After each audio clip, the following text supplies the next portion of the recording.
사과, 이스라엘의 회복과 하나님의 열심. 암송 구절 한번 같이 읽어보겠습니다. 시작.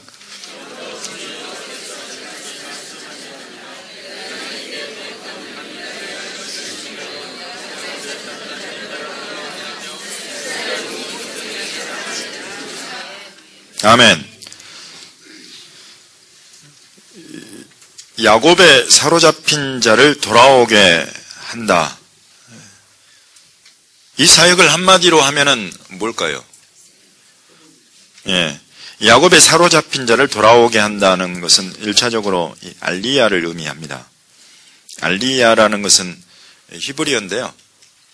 올라가다라는 뜻을 가진 의미의 명사 형태입니다. 어디로 올라가느냐? 예루살렘으로 올라간다. 예루살렘은 여러분 3대 명절 때부터 성전으로 말미암아서 예루살렘으로 올라가고 예루살렘으로 모이고 그곳이 영적인 그런 예배의 중심의 의미가 있을 뿐만 아니라 이스라엘 유대인들이 전 세계로 흩어져서 살면서도 여러분 회당을 만들어서 회당 중심으로 모여서 사는데 그 회당의 문은 어느 방향으로 만들었습니까? 전부 예루살렘을 향해서 만들었어요. 전 세계 동서남북 각지에서 이 회당의 방향을 예루살렘을 보고 만든 거예요. 이렇게. 그래서 어느 곳으로 가든지 예루살렘에 잊지 않고 그곳을 사모하면서 있었는데, 그래서 돌아오는 이 운동을 알리야라고 합니다. 예루살렘으로 올라간다.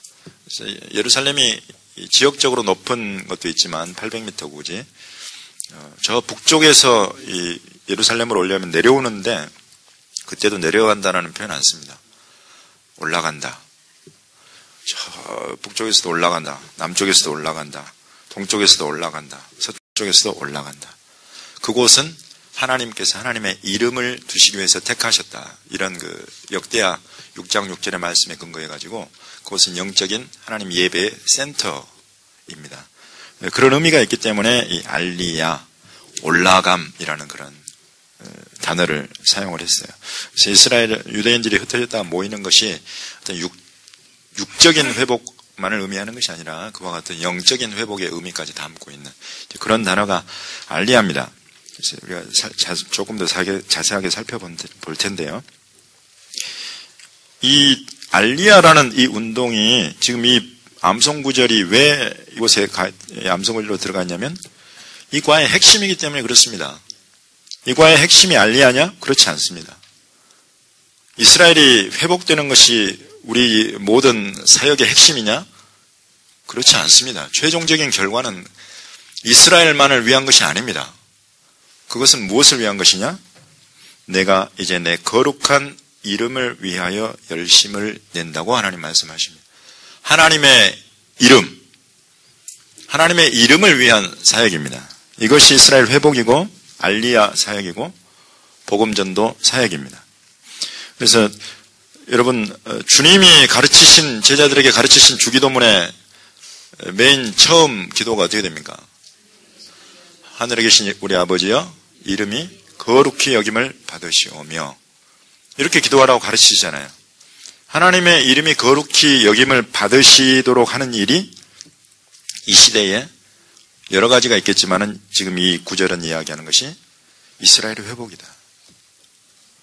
전 세계에 흩어졌던 유대인들이 다시 모여드는 것이 하나님의 이름을 거룩하게 한다 하는 일이다라고 이야기를 하고 있는 겁니다. 에스겔 선지자가. 여러분 이렇게 생각해 보신 적 있습니까? 아멘. 네, 왜 그런지 이 사과를 통해서 여러분이 보시게 될 겁니다. 네. 그럼 이번 출애굽과 바벨론 포로 귀환을 한번 비교하면서부터 출발을 해 보겠습니다.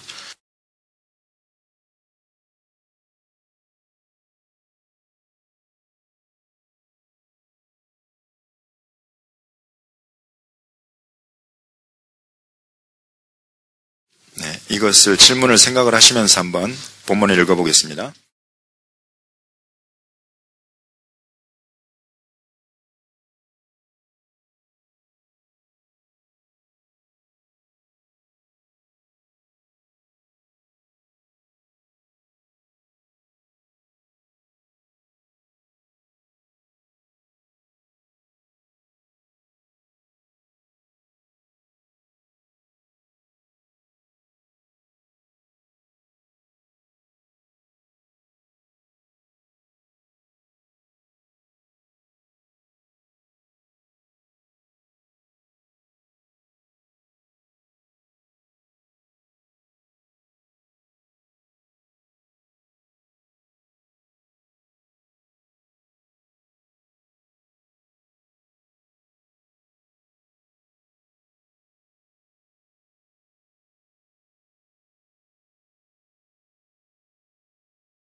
아멘. 첫 번째 창세기는 무엇과 연관된 예언의 말씀입니까? 지금 누구에게 하나님께서 이 예언의 말씀을 하고 계십니까? 아브라함에게. 어떤 예언의 말씀입니까? 출애굽 사건이 있게 될 것이다. 그때는 아직 아브라함이 이집트로 가지 않았던 그런 때인데 하나님께서 미리 이와 같은 말씀을 하십니다. 그러시면서 예언의 말씀을 하시는데 그 다음 두 번째 예레미야 본문은 하나님께서 지금 예레미야에게 어떤 사건에 대해서 예언을 하고 계시는 겁니까? 바벨론 포로기와 더불어서 포로로부터 귀환하는 이야기를 지금 하고 계십니다. 이 두 가지 이 사건을 한번 비교를 해보겠습니다. 첫 번째의 출애굽은 몇 년 만에 나옵니까? 몇 년 만에? 400년. 이제 430년으로 기록된 것도 있죠. 그 다음에 바벨론 포로 때는 몇 년입니까? 70. 그 지역을 한번 지역적인 배경을 살펴볼까요? 출애굽은 어느 나라에서 나오는 겁니까? 이집트 한 나라죠. 바벨론 포로기아는 어디에서 들어옵니까? 바벨론. 나중에 이제 페르시아가 됐죠. 바사. 인도자를 보겠습니다. 출애굽의 인도자는 누구였습니까? 모세. 바벨론 포로기한 때는 몇 사람이 있지요? 스룹바벨, 에스라, 네미야 이런 몇 사람이 있습니다. 예. 이집트는 이스라엘의 방향으로 보면은 서남방이죠.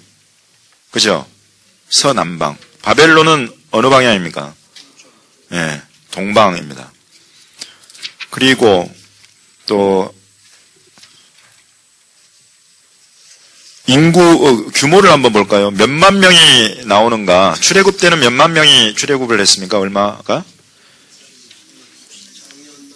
장정이 약 60여 명 되고 그래서 전체 인구를 보면은 약 200만 명 정도로 추산이 된다고 합니다. 예레미야의 예언된 이 바벨론 포로기한 때는 돌아온 사람 숫자가 몇이나 됩니까?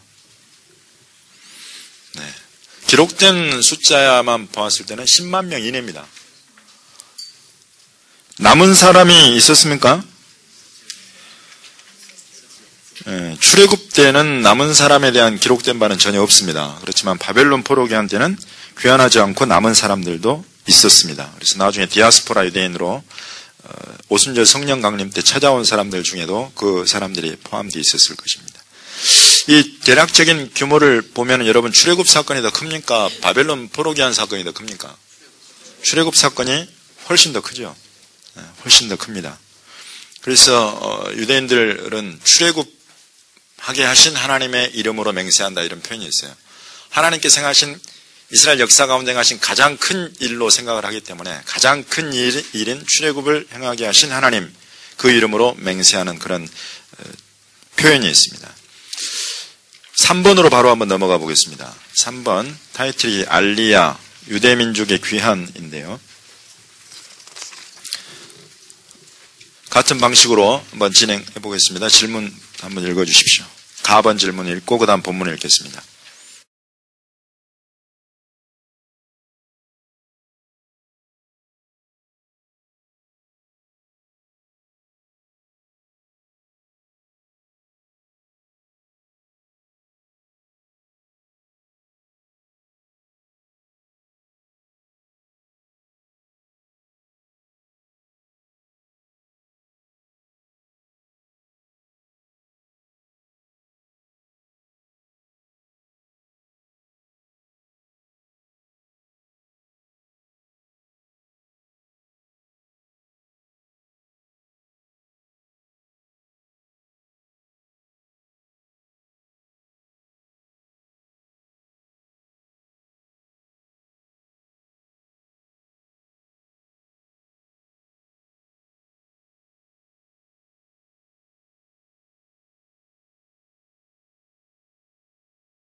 어떻습니까, 여러분? 지금 쭉 읽어보셨는데 출애굽 때 그리고 바벨론 포로 귀환 때와 뭔가 다른 모습이 보입니까?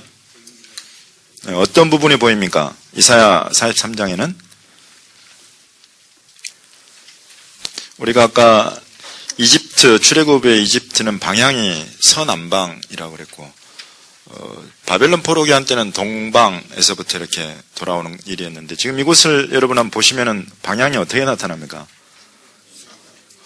사방이 다 나오죠. 동, 서, 북, 남 다 나옵니다. 방향만을 한번 쭉 보겠습니다. 이사야 49장에도 한번 보시면 저 아래쪽에 보시면은 어떤 사람은 먼 곳에서 있죠. 어떤 사람은 북쪽, 서쪽, 또 어떤 사람은 신임 땅. 신임 땅이 어딜까요? 어떻게 하십니까? 이 신, 우리가 차이나 그러잖아요. 신, 진이라는 나라에서 이게 나왔는데 히브리어로 중국이 신입니다. 신.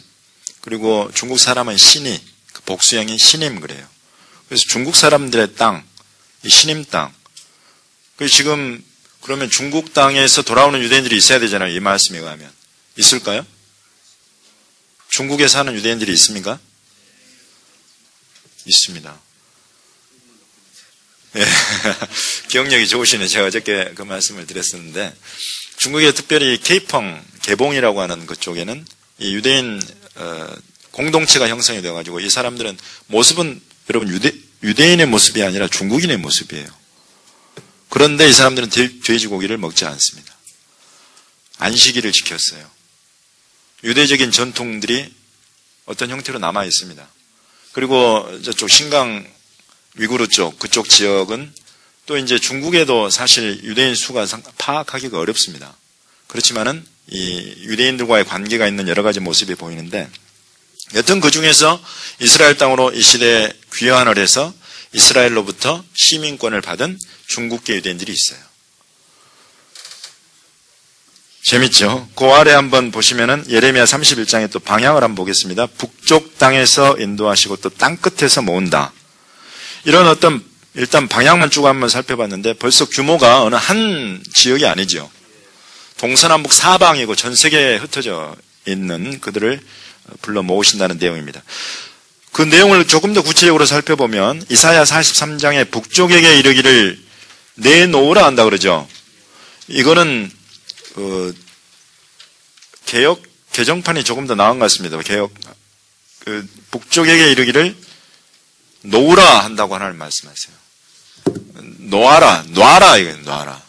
하나님께서 왜 북편에게 놔라라고 말씀하셨을까요?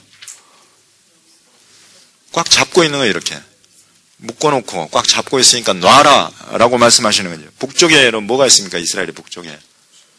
러시아. 지도를 펴놓고 보시면 여러분 이해가 더 빠른데 예루살렘에서 정북방으로 이렇게 쭉 수직으로 올라가면 어느 도시가 나오는지 아세요? 모스크바가 나옵니다. 모스크바. 우리가 성경에 메섹이라고 표현되어 있는 그 단어와 연관이 되어 있는 도시가 이 모스크바입니다. 러시아는 로스라고 되어 있는데 로스가 러시아와 연관이 되어 있죠. 그래서 이런 부분이 지금 북쪽 땅입니다. 그런데 실제로 북편에서 이스라엘 유대인들이 이스라엘로 귀환하는 것을 가지 못하도록 어떤 때는 허용을 했다가 가지 못하도록 꽉 붙잡고 있었어요. 이때. 어느 때? 1980년대 중반 후반일 때. 하나님께서 놔라라고 말씀하시니까 어떤 일이 일어났습니까? 고르바초프가 갑자기 등장을 하더니 개혁개방 정책을 사용을 하고 소련이 붕괴가 됐어요. 소련이 붕괴가 되고 러시아에 131개 소수종족이 살고 있습니다. 그 131개 소수종족이 스탈린의 강제 이주 정책에 의해서 원래 자기들이 있던 곳에서 그 근거를 떠나서 이렇게 막 강제로 이주를 시키고 이동을 시켰어요. 그래서 유대인들 같은 경우도 블라디보스톡, 사할린, 비로비잔 이쪽 극동 지역에까지도 휙 날라온 거예요. 저 모스크바에서 거의 동쪽 끝으로까지. 근데 이렇게 제가 러시아를 방문했을 때 그곳에 모스크바에 계신 우리 선교사님 한 분을 만나 뵀습니다. 그곳에 최초로 교회를 세워서 굉장히 큰 규모로 사역을 하고 계신 분이었는데 그분이 그 현장에 있었대요.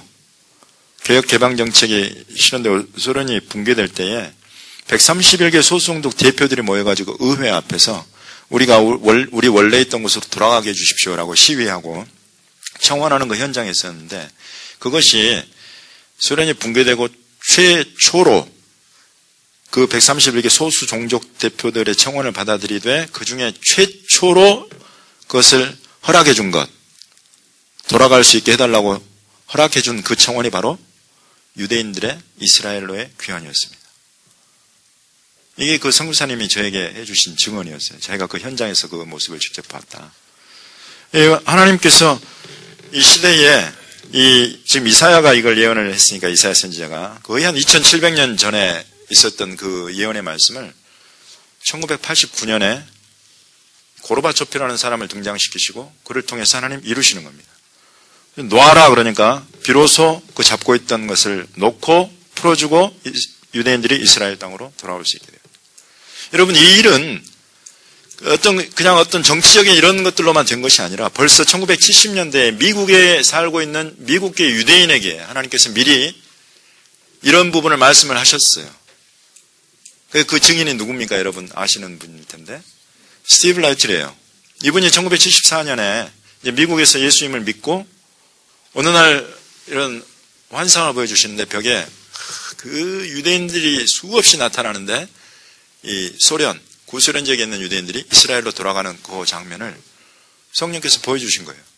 그러니까 이분이 그거를 받고 이제 미국에서, 그때 여러분 한미 냉전 체제 극에 달한 그런 상황, 70년대 그리고 80년대 초반까지 이런 때에 미국에서 그런 환상을 보고는 이제 교회에서 다니면서 이렇게 그런 부분이 앞으로 이런 일이 있을 것이라고 선포를 했더니 사람들이 뭐라 그랬겠어요?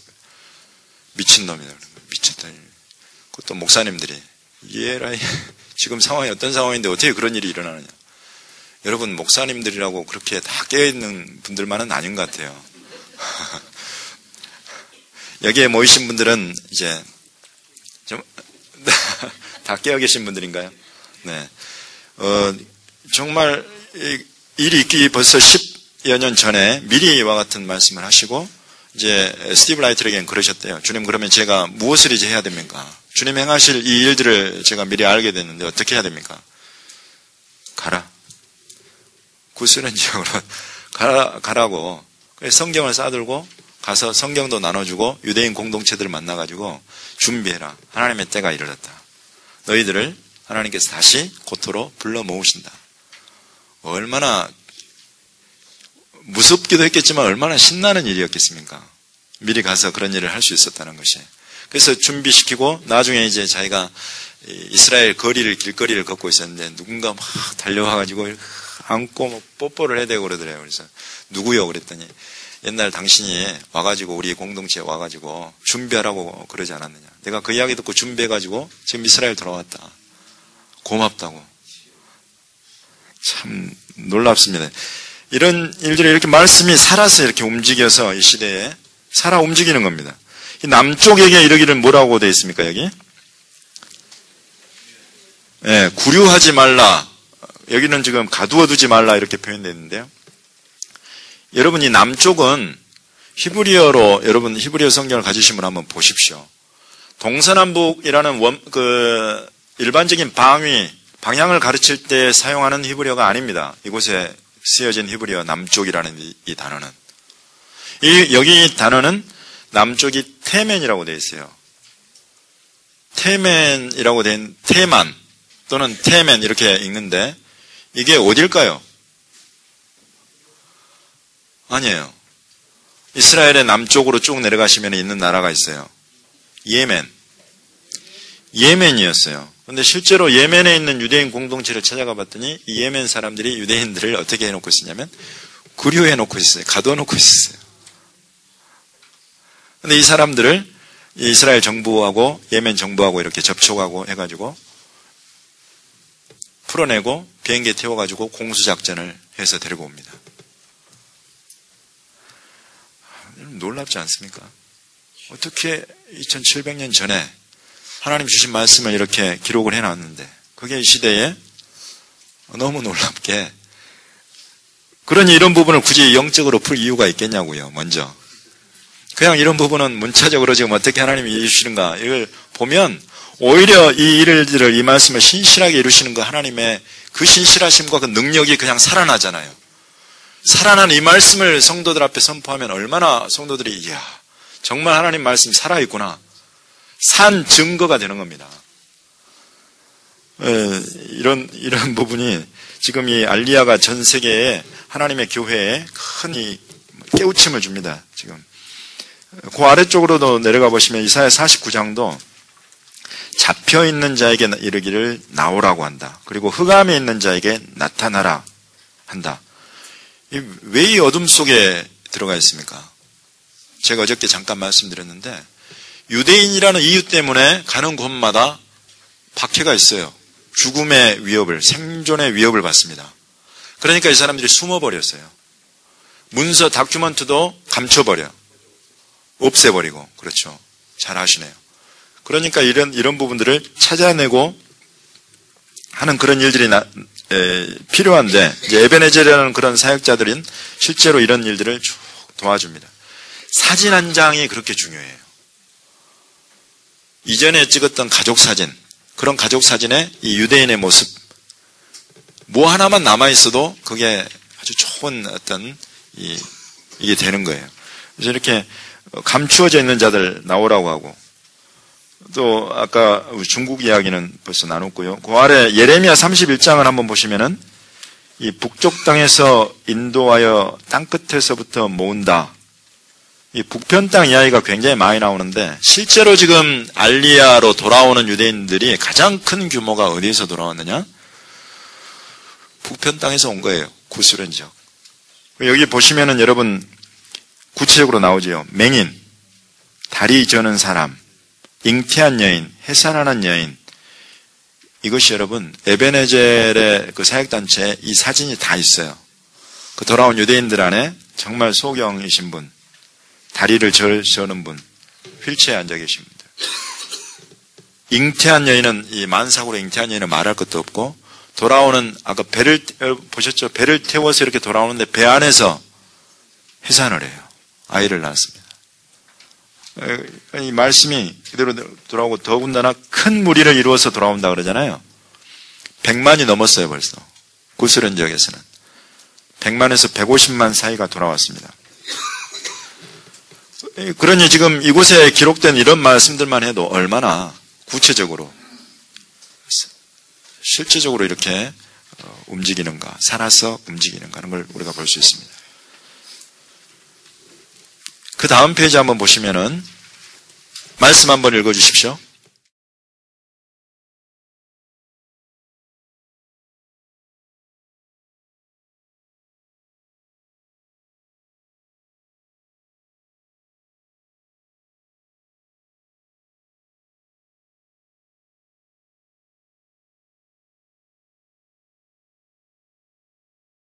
아멘. 질문까지 한번 읽어주십시오.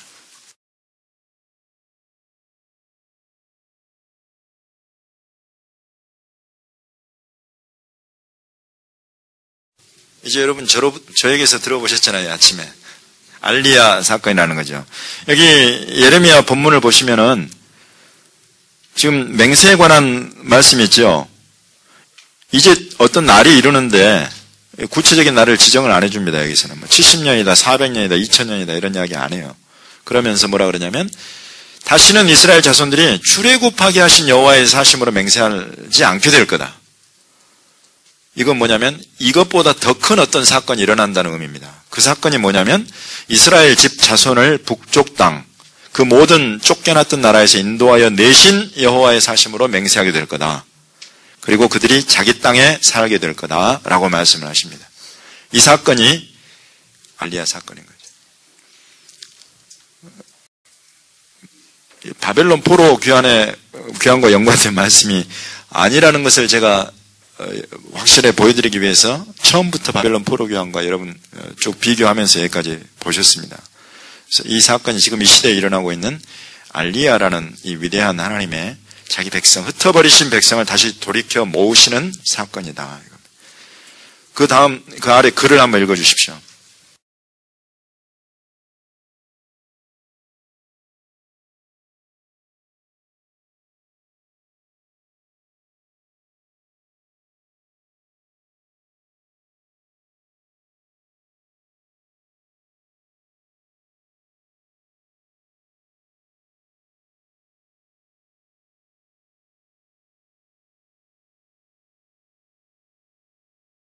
아멘.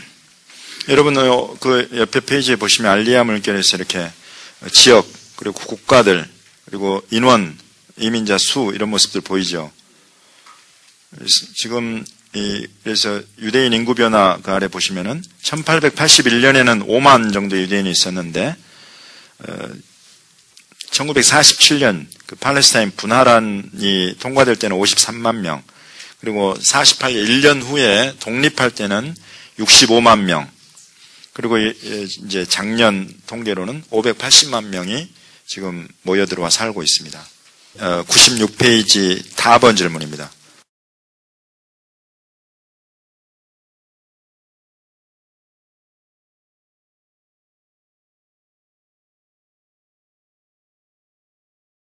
어떤 의미가 있겠습니까? 예, 맞습니다.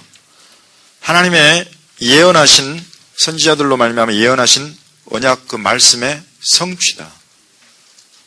그리고 흩어버리고 쫓아내버리셨던 그런 하나님의 징벌이 모아들이심으로 말미암아서 이제는 위로의 때와 회복의 때라는 것을 우리에게 보여주고 계시죠. 그리고 구속사의 그런 흐름도 저희가 살펴볼 수 있습니다.